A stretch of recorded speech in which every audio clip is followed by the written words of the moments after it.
All right. What's up, guys? Hey, what's up? Yeah, we're high up again. The wind is crazy again. A drone broke again. Actually, no, a drone broke for the first time. It's been a wild time. I'm here with Zen. and Chef? wow, and together you guys are Too many. wow, nice. All right, I love the synchronicity. As in too many DJs. Well, can we get some backstory on that before we even dive into anything? We just settled on this name like Yeah. a few weeks ago, so Yeah, we both were thinking of duo names, and we couldn't think of any. And then I was just like, there's too many DJs out there, there's too many names. I'm like, wait, we're two. We can't have three. But two is too many.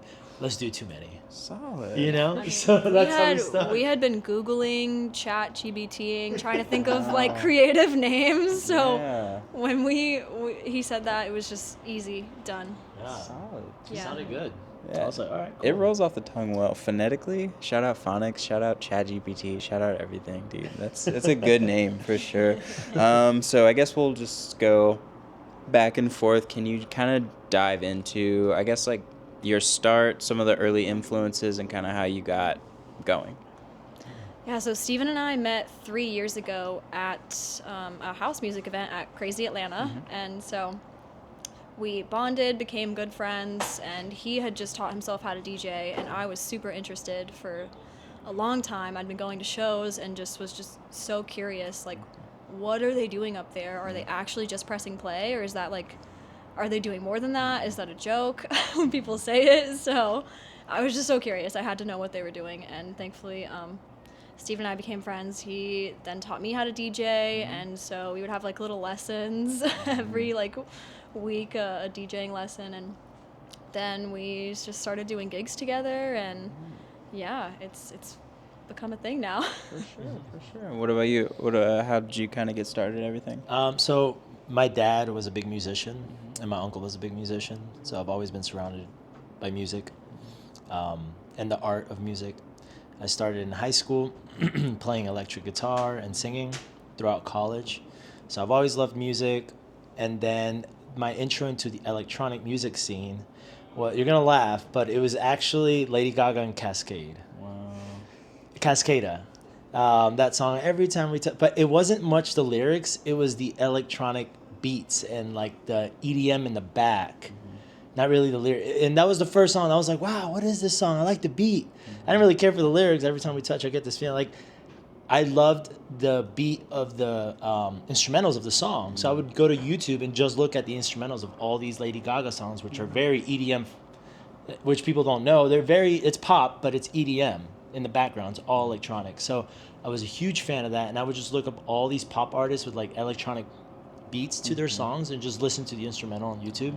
And then in college, I got my first little controller and my software called Virtual DJ. I don't know if it's still around, but I would do like little birthday parties and is it still around? Yeah, little birthday. Okay, I use it. All right, like Okay, I it's still still around. fucking use it. It's fire. Yeah, Like I virtual- don't know. yeah, that's how I learned. I use it. That's still, how I so learned. fuck. I started playing Latin and hip hop, and I was like, okay, this is cool. It's a little complicated. And then I tried getting into electronic. Wasn't that big, or at least I didn't know that much music in that scene. So I was between singing, playing guitar, and DJing very, very, very little. Then I became more interested in house music when I went to my first festival back in 2017. And started learning more genres and more subgenres and more artists.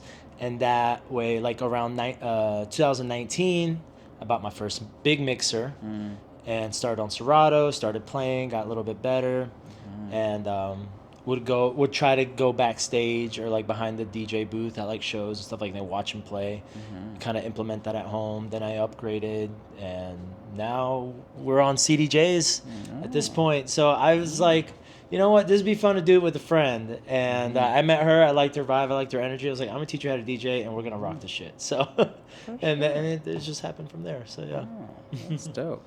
Yeah. So I guess back to you. Can you describe your take on, I guess, like how to function in a DJ duo? We've covered and done press for DJ duos in the past, whether they're related, whether they're married, whether they're just friends, but where do you think you stand in terms of like your role? Like, how do you function with another person when you're mixing, one song, two songs, or just like curating one experience?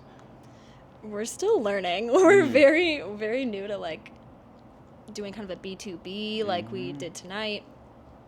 So it's very new to us too, and it's a lot of, you gotta have trust in your partner, and like you gotta kind of like know that they're gonna do their own thing, and you can just like add to it, and it's a dance. And you just gotta talk through it a lot. Yeah, and it comes in handy, especially when like you're in the groove, you're paying attention to the waveform, and let's say you're forgetting to turn the bass knob, but your duo catches it right before the drop, and you didn't even see it because you're too busy paying attention to other stuff on the decks. Right. So it's a good it's great. Actually, I like it a lot because it's like a second set of eyes to watch out for something that you might have possibly missed. I'm not saying you're always going to miss, but sometimes there's that moment where you forget to turn off the effect or turn up the highs or something like that, and there's that second set of eyes looking out, For sure. So, and also having four hands could do a little more, right? Make that build up a little more interesting. So, yeah. For sure. So let's, I guess, like move into favorites, because I mean it's been how long as a duo? Officially, just a few weeks. Just a few weeks. Okay, Yeah. so I mean, but like maybe a when year. When was that gig? That gig at Paulo? When was that? That was February. Okay, about a month, over a month. Yeah, maybe a month. Yeah. For sure. Yeah. Well, I think the people want to know more about how you guys kind of come together to create a collective kind of consciousness and experience. So, can we kind of walk through some favorites, favorite festival, favorite kind of type of music, favorite, food, stuff like that? Oh, that's diverse. Yeah. Okay, favorite festival. I went to one in Miami called Art With Me, and it was not like just tech house or bass house. It was kind of like more chill vibes, but it was on the beach. I love to be outdoors in nature, so like any festival is better than like going to a club at like night for me. And so adding that extra layer of being out in nature at a festival that's like top tier, the most fun. Favorite food? I'd say just a blanket chocolate. Anything sweet. I really it's my weakness. Chocolate, anything.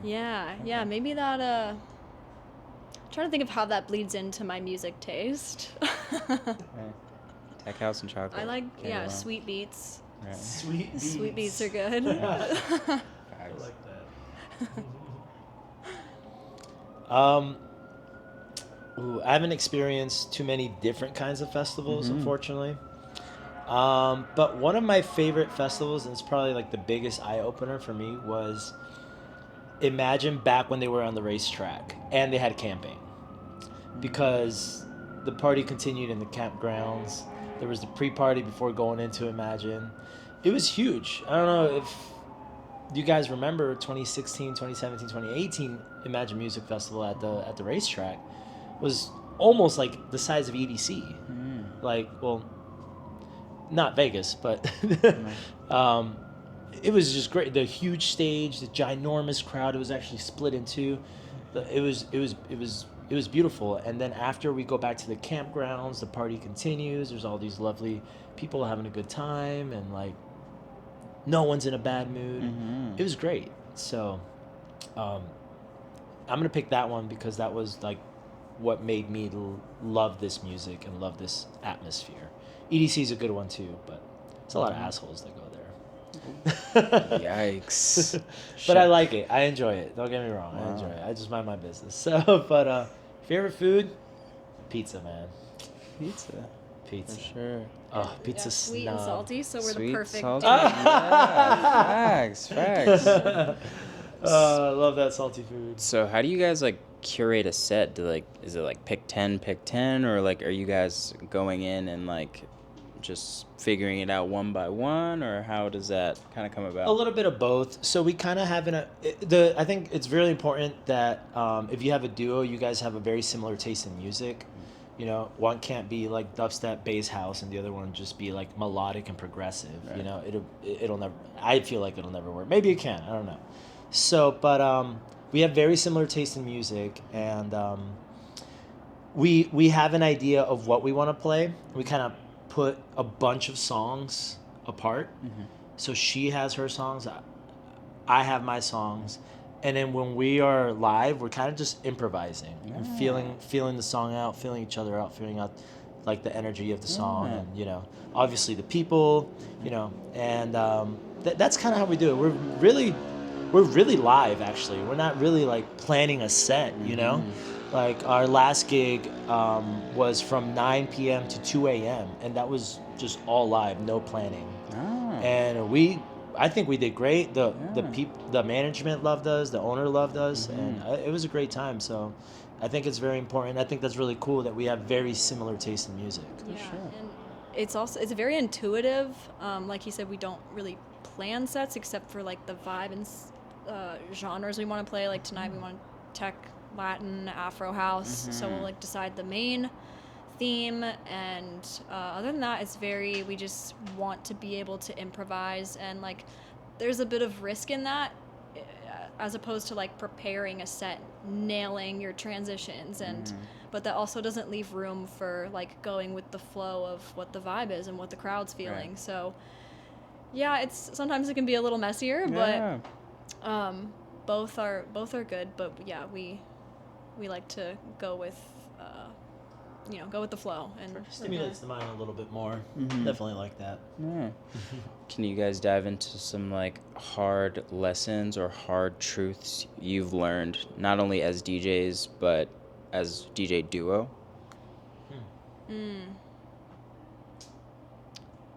Hard truth. We definitely bicker, for sure. There's things that I want to do, and she's like, no. There's things that she's want to do, I'll be like, nah, cut the shit out. You know, like, so we definitely, but honestly, like hard truths, I don't know. We don't really. So far, it's been pretty smooth.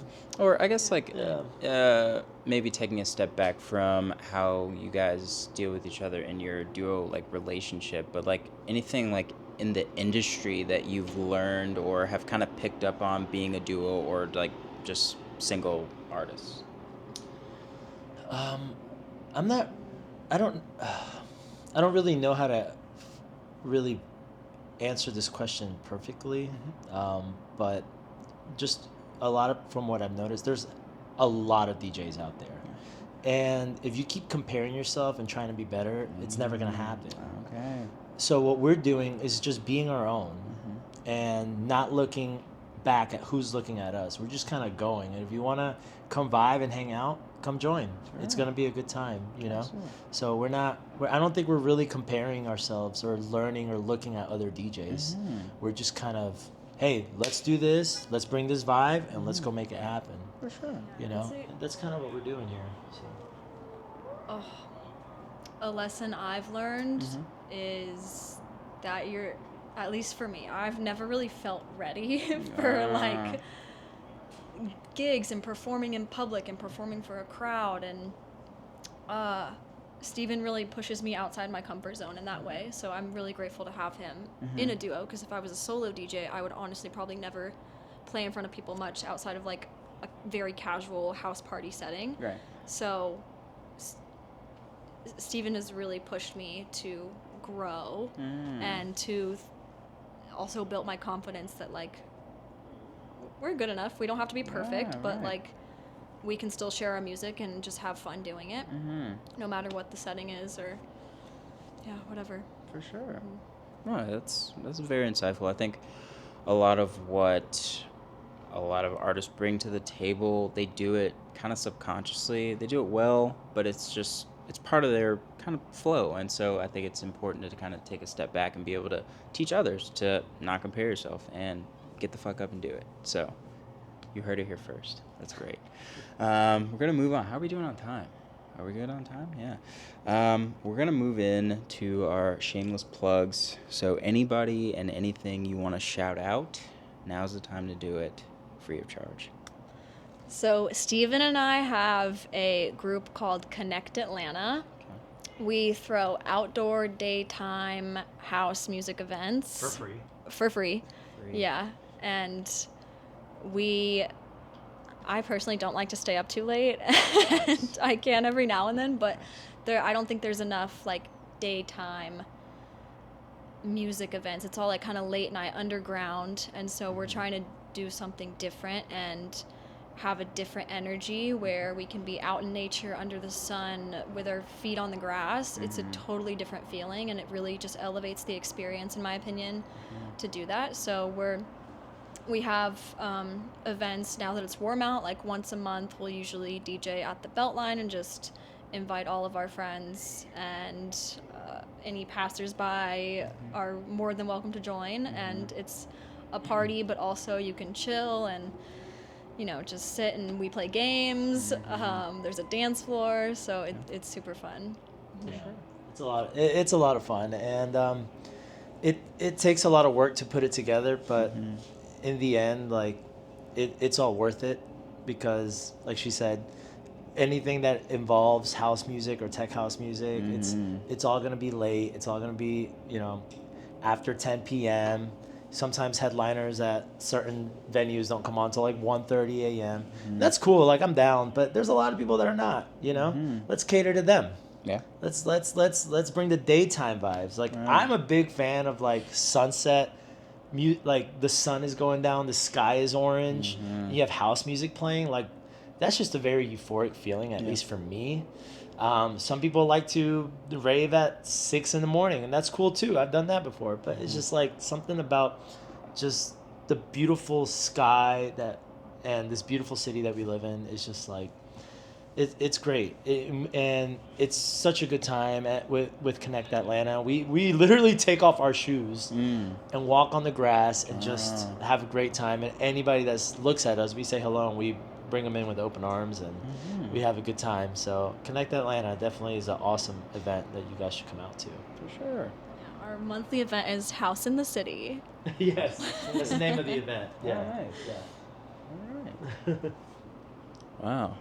This is the most like concise and I guess like professional shameless plugs. Usually people like shout out Arby's, shout out PS5, shout out my mom, like shout out like, but you guys are just like straight to the point. I appreciate it. Is there anybody else you want to shout out? We're looking, honestly, we use this to like do research on like where to get your tires changed for the low, or like where's the best spot to eat. Like, you guys got to put us on. That's yeah, we need shameless. You guys should come out to Palo Santo. Okay. All right.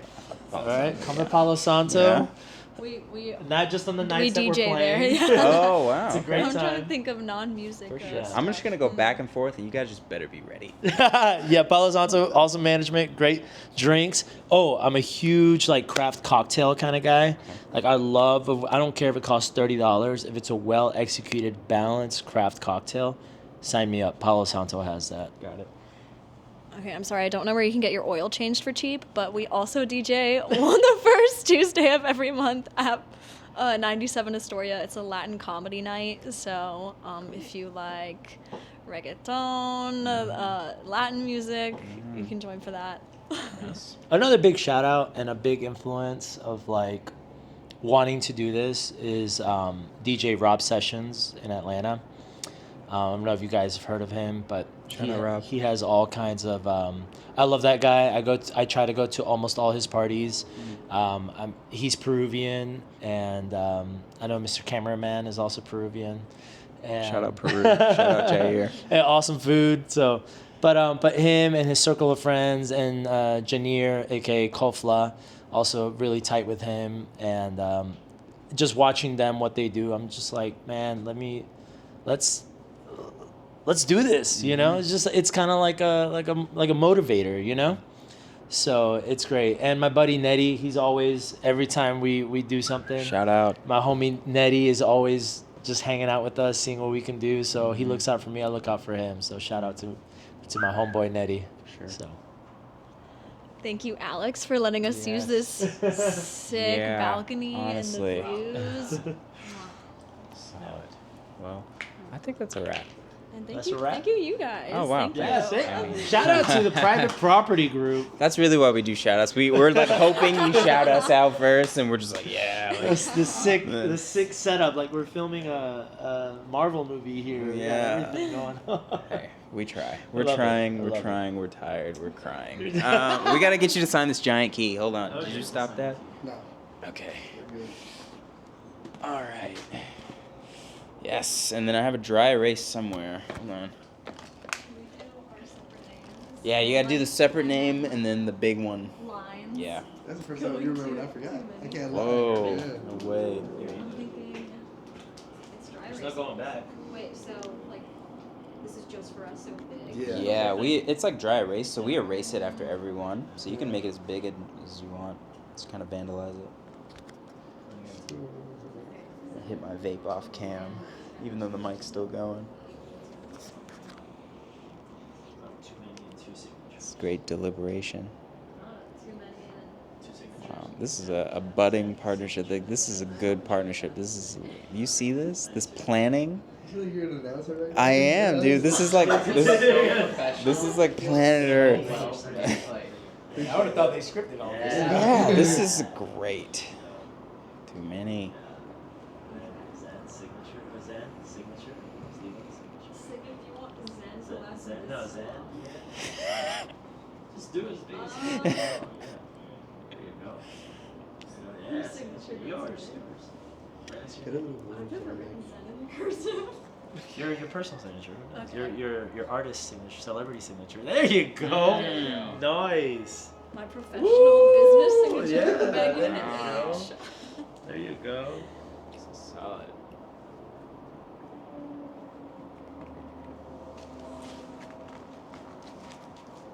Private Property Group. Yeah. Woo woo.